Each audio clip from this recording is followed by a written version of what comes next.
Bueno, Dani, un gusto poder recibirte en la Universidad de los Trabajadores, ¿no? Y que nos puedas estar visitando en Buenos Aires. ¿Cómo ves vos, como activista político, el presente que transita América Latina? Well, one of the great advantages of living as long as I've lived is the fact that you had an opportunity to grow up in the midst of movements.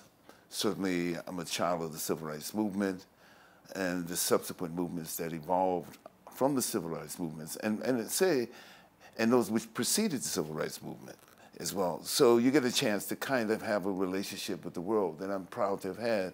Being here for the first time in Argentina, there's an opportunity to go even deeper with the relationship that I've had.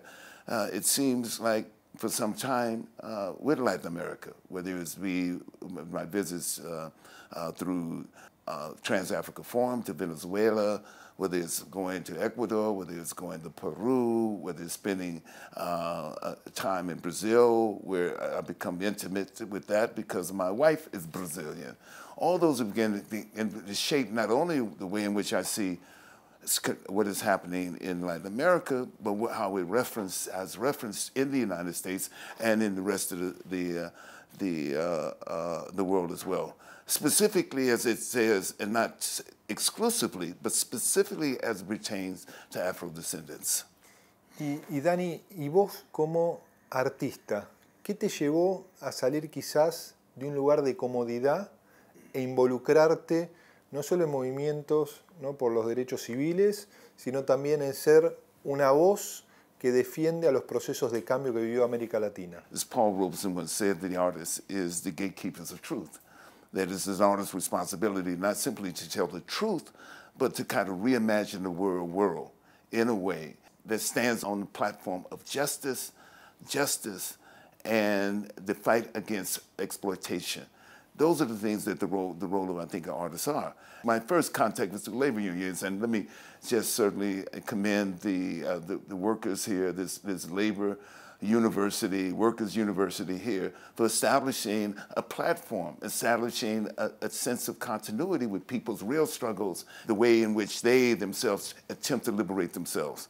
So I have had that, beginning with my parents, you know. So the first things I heard, the first words I heard, the first visions of what I wanted to be came through my parents, because I saw them actively trying to maneuver through the world in which they were dealing with. And to watch them do that gave me a platform to some extent of how I conducted my life. Y la cultura, Dani, en el caso de los Estados Unidos, tiene una enorme influencia en el mundo, ¿no?, y también hacia dentro de las propias fronteras de tu país.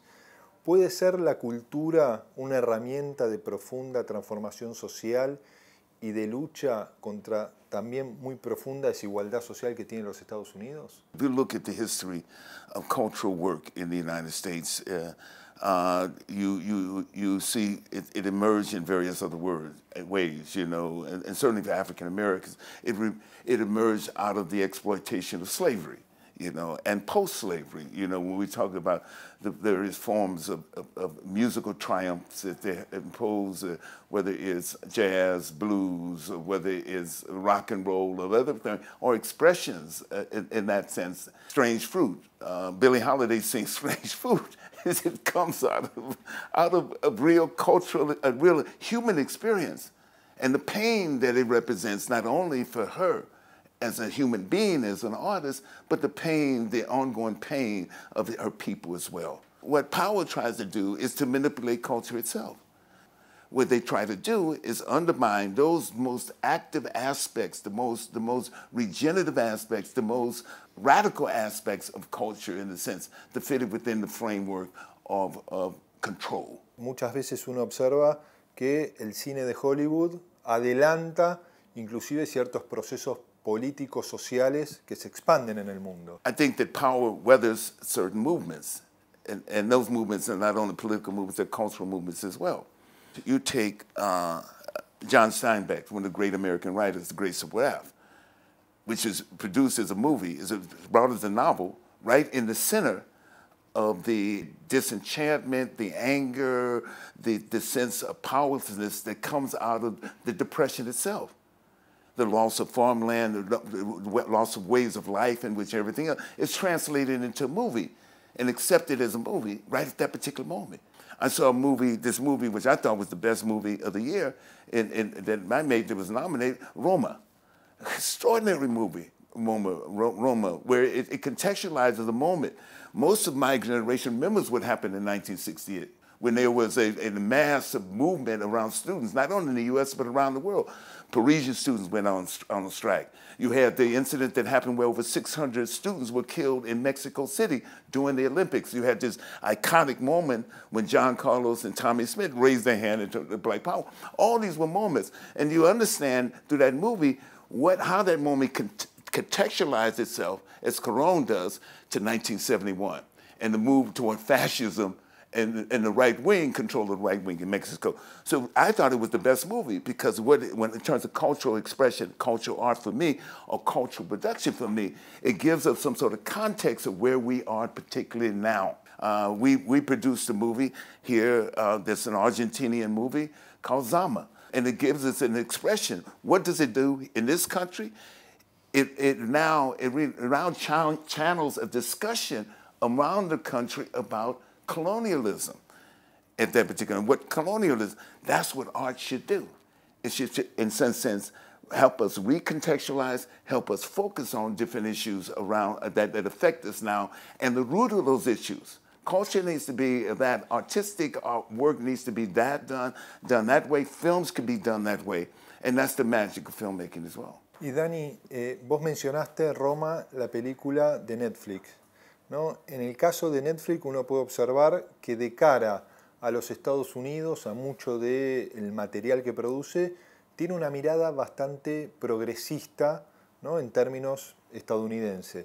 Ahora, cuando Netflix genera contenidos muchas veces para América Latina, termina siendo un contenido muy reaccionario. Lo vemos en lo que fue la serie El Mecanismo, ¿no? Que fue una definición política muy clara de condena al gobierno de cambio del Partido de los Trabajadores, con Lula y con Dilma Rousseff, ¿no? ¿Cómo viste este proceso vos desde los Estados Unidos? I didn't see the movie, but I heard it was terrible.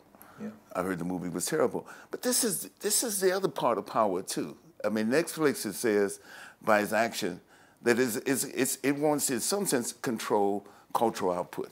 But you cannot discount the spontaneous, real stories of people's life and the politicization and nature of those stories and the impact those stories are. You can't insense it.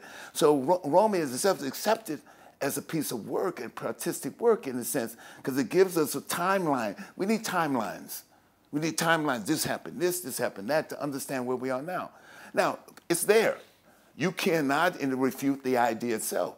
How you channel subsequent ideas and having control over what people see is the issue.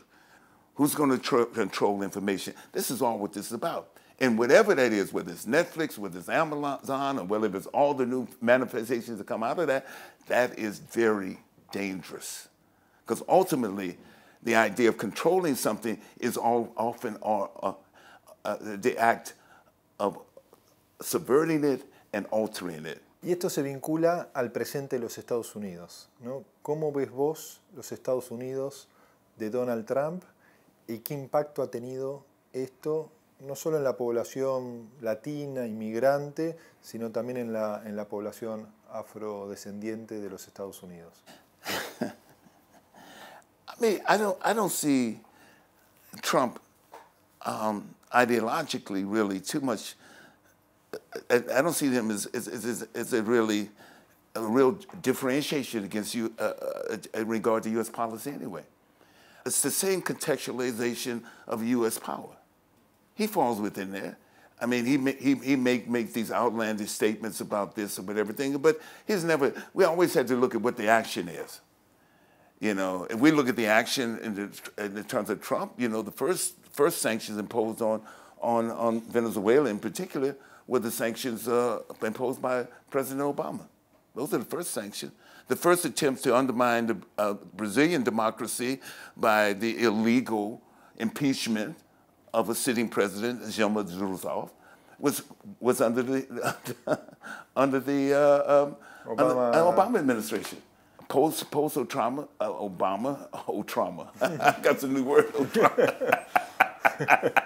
I'll get credit for that. But also Obama, you know, what we have by that. We have Syria, okay, an outreach to Cuba, which was easily everything that was in the outreach to Cuba was easily something that you could reverse.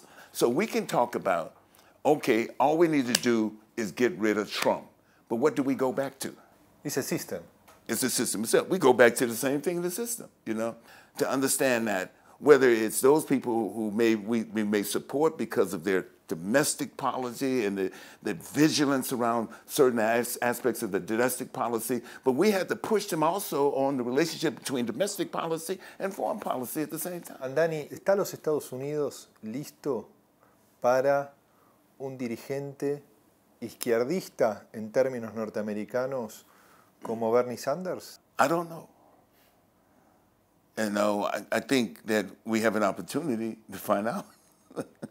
We have an opportunity to put our energy in a certain place, in a certain way, and shape a message that it also not only includes what is happening domestically, the workers, what's happening domestically in terms of health care, and what's happening domestically in terms of education, and translate that into a lunch march movement and climate change, and translate that not simply through the eyes of us, we as American citizens, but through the eyes in collaboration with other citizens around the world. We have an opportunity to do that.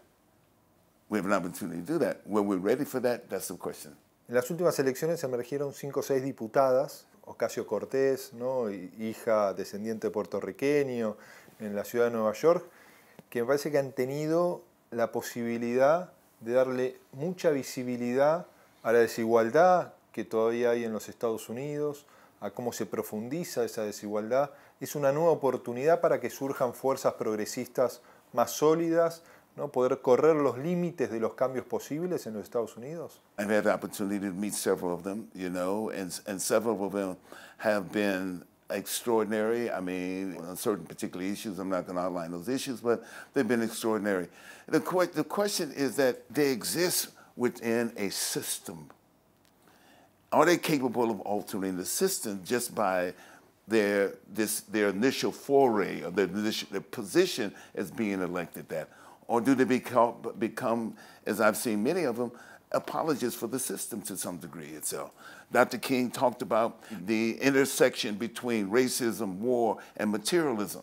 We at a particular point in where we are, because what we do is important right there in the seat of the empire and the seat of power. We're at a point to change that, use that as our own mantra, as our own pathway to understanding our real responsibility as citizens, not simply the United States, but world citizens. Dani, vos que has recorrido América Latina, que has tenido encuentros con los principales dirigentes de estos gobiernos populares de cambio, ¿cuál te ha impresionado más? Lula da Silva, an extraordinary leader who comes out of workers. It is someone who comes from the bowels of workers, organizing there and everything, and know their stories and embraces their stories. And himself, his stories as well. And then I meet probably one of the extraordinary, accessible leaders I've met in my life, and that's Hugo Chavez, who's able to say that we can use, in very simplistic ways, we can create a Bank of the South. We can create a union, CELAC, a union of Latin American and Caribbean countries, and embrace Cuba as a part of the family of Latin America. And they're saying those were the ideas that were dangerous. Those were the ideas that were dangerous to the political right. Evo Morales, who's come out of the movement to deprivatize water in Bolivia. It comes out of a movement. When I met Evo Morales, he didn't know anything about movies. He said, the only movie I saw was a movie about Pele, the soccer player. That's the only movie that I saw before I was elected president. So there's this organic sense of following and trying to, with all the pressures that are laid upon all of these leaders, they're trying to find a way in which they can create another consensus around the relationship that capital has to our lives and empire has to our life.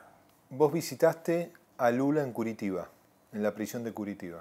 ¿Cómo lo viste? Well, I had a chance to know about Lula long before he became president. I think we met Lula briefly in 2004 when my friend James Early and I were in Brasilia. And if I would say someone who was at the moral center of what's happening on this right here in this hemisphere is Lula da Silva. And no matter what they do, and no matter what they try to do, and which I try to frame him and everything else, he is certainly one of the critical voices here in this time for this continent and for the world.